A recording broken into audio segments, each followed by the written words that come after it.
အားလုံးပဲမင်္ဂလာပါနော်ယခုချိန်မှာကျွန်တော်တို့ရွှေဝါထွန်းကျေးဇူးတော်နေ့ချင်းအသင်းတော်ကနေကျွန်တော်တို့တွေယခု YouTube channel အသစ်ဖွင့်ထားပါတယ်အဲ့ဒါကတော့ကျွန်တော်တို့ရဲ့ YouTube အကောင့်ကကျွန်တော်တို့တွေရွှေဝါထွန်း Grace Baptist Church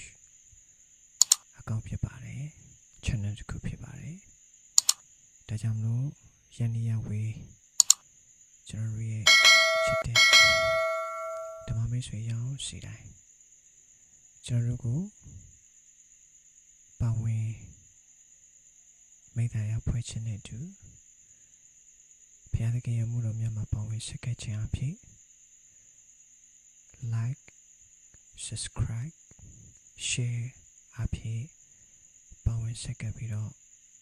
အမှုရဆောင်နိုင်ကြောင်းကိုလည်းဒီညကနေအသစ်ပေးကြေညာလိုပါတယ်အရောက်စီတိုင်းကိုခရစ်တော်ရဲ့နာမအဖြစ်ကောင်းချီးများစွာခံစားရပါစေအာမင်